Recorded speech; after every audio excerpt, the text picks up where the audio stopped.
Hi there, my name is Miss Townsend and I love math. Welcome to Math with Townsend. This video is for grade 11 students in functions and relations. From the year-end summative, it's question number 5. A triangular piece of wood is to be cut with side lengths 5, 6, and 7 centimeters. What angle measurements does the carpenter need to draw? Round answers to the nearest tenth of a degree. So I have a triangle, and certainly I know I'm a very visual learner, so I need to kind of visualize what's going on. There's a triangle, and I'm not trying to draw it properly or to scale or anything like that. I just want a triangle. And also, because there's no indication about how to label my triangle, I'm going to pick my own labels. Yay, A, B, and C. And now, what do I know?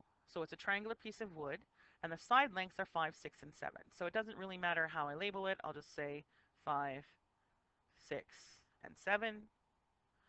What angle measurements does the carpenter need to draw? So I need to know what are the angles in this triangle. Okay, pretty straightforward question, I hope.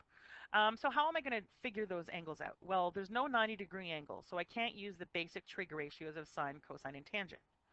The sine law, if I wanted to use the sine law, if I wanted to use the sine law, I would need to know one of these pairs of angle with opposite side.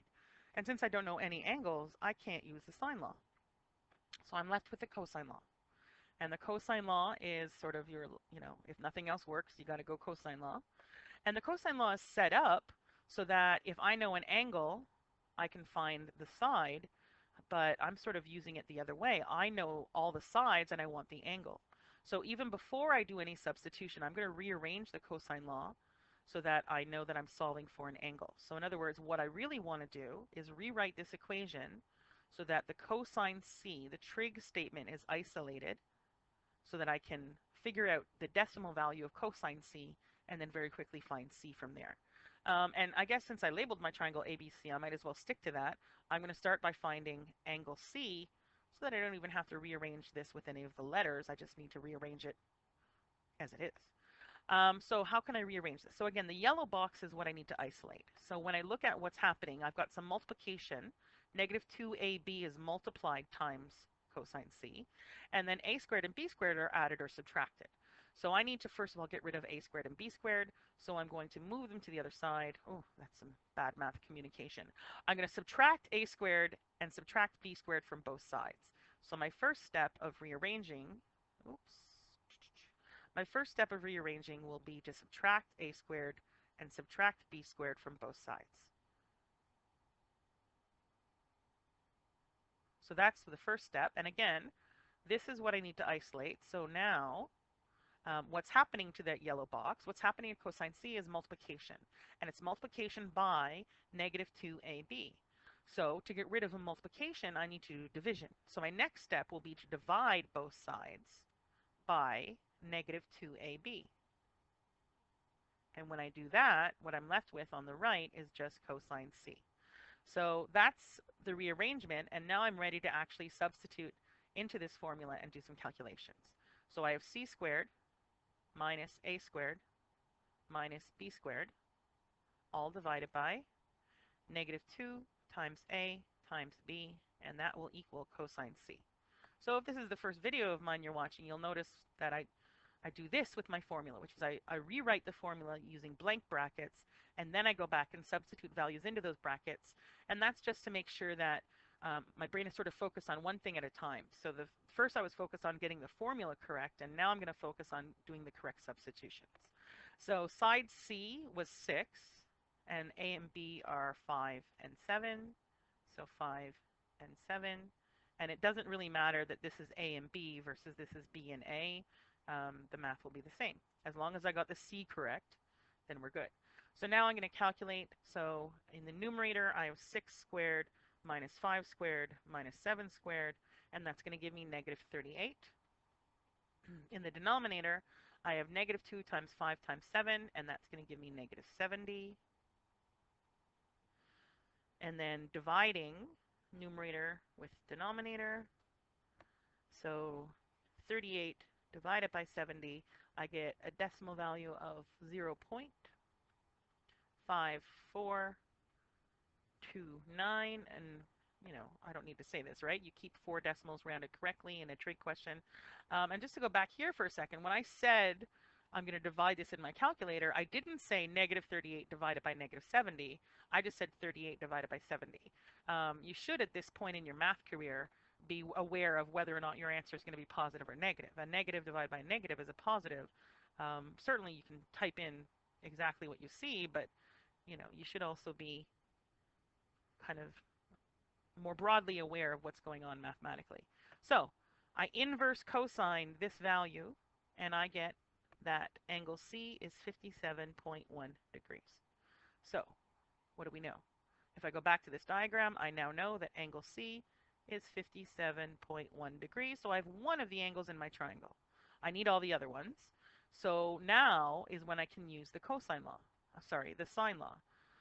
Because I know both angle C and side C, I can use the cosine law perfectly fine. So let's go ahead and do that. And you know what? I'm going to move it to a new page. So new page.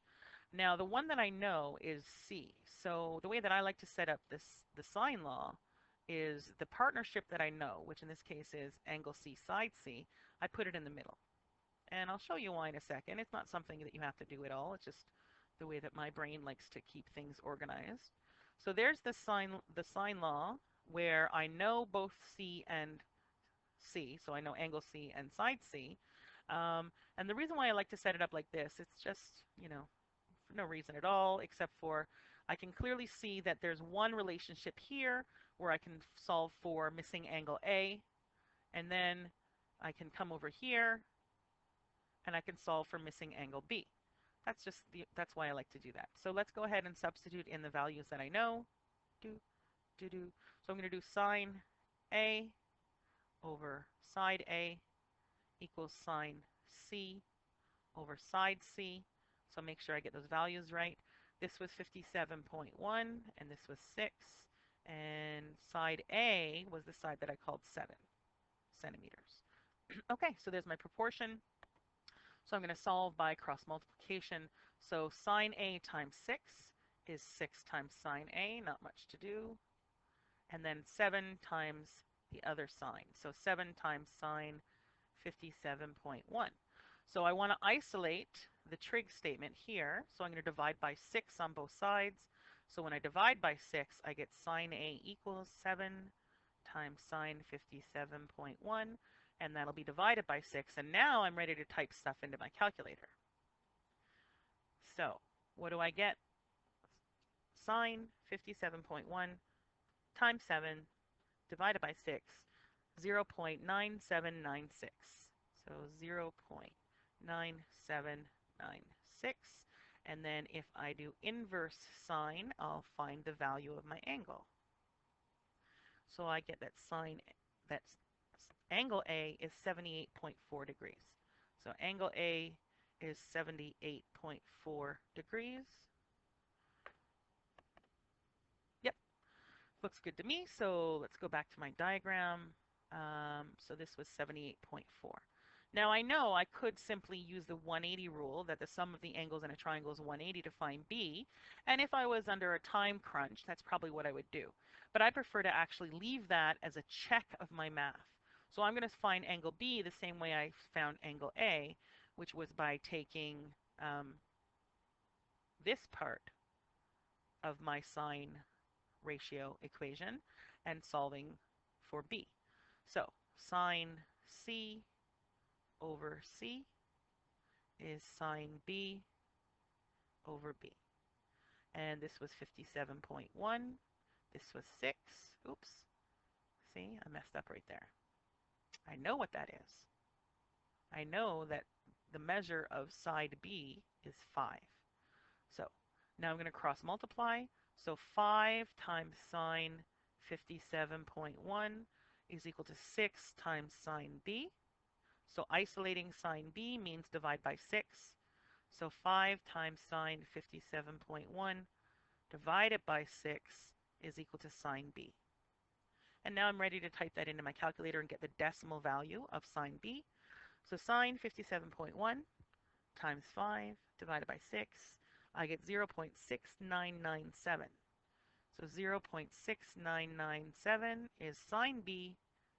So if I inverse sine, I'll know the value of angle B. So angle B is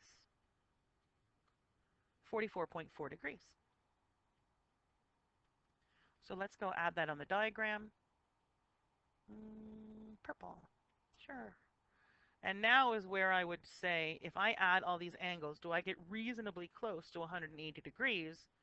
And just so you know, this is the second time I've recorded this video, because the first time I didn't get reasonably close to 180 degrees because I'd made a math error.